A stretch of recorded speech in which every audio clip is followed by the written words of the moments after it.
Joining me now is Erin Derham and Matt Van Swol, North Carolina residents impacted by Hurricane Helene.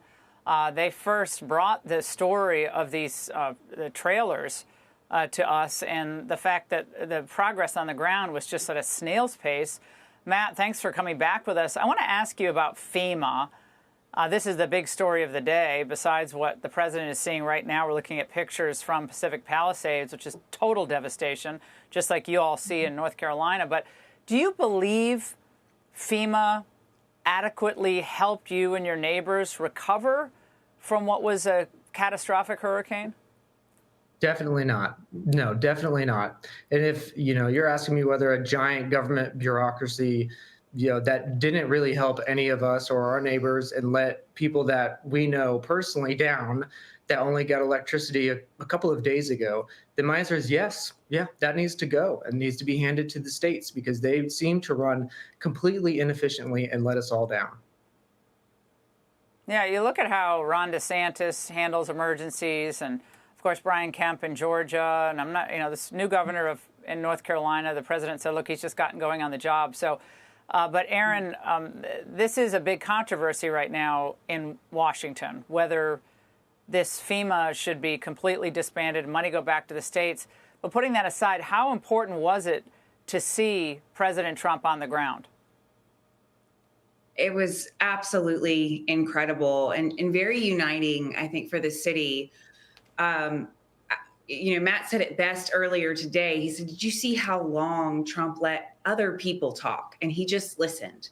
And you could tell he was getting mad for them. And that's been Matt and I's role for 4 months now. Just having to listen to these terrible stories, these horrific stories of watching children's bodies float by and homes being lost. And the most they can get from FEMA is $42,000. How do they rebuild on $42,000? Trump's response was exactly what we wanted. Bring back the Army Corps of Engineers, bring back the National Guard, do what you can to restore infrastructure immediately, because we still have trash hanging from trees. We still have massive amounts of debris everywhere.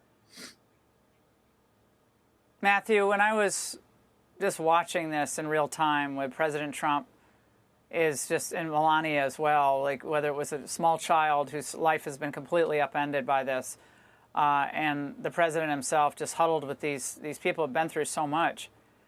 It really made me both so happy, but also, again, mad that this was allowed to fester as long as it has, and that we're the biggest, most powerful country on the face of the earth. This should never linger as a problem as it is right now. I mean, rebuilding takes time, but not getting people in adequate shelter. That's right. And, we feel like we've been screaming this into the void for months now. And when Trump came and let other people tell their stories, which we've been hearing for months and months, he just handed the mic and said, here's my platform, you take it, you tell your stories. And that's exactly what we've been hearing. The people have been completely let down. They can't rebuild. And why in the world did the Biden administration not do all of the stuff Trump did today 4 months ago? Why did it take this long? Right. It makes no sense. No, but Erin, we kept hearing it wasn't possible, right? When we had you on before, the government officials are saying we're doing all we can as fast as we can. Meanwhile, you have Franklin Graham and Samaritan's Purse, and you have other entrepreneurs in charitable outreach, and Elon Musk moving Starlink in. I mean, the private sector and faith-based charity together did more in 3 weeks than these people from the government did in 3 months. That is a complete travesty, and I think Trump is hopping mad about this still tonight.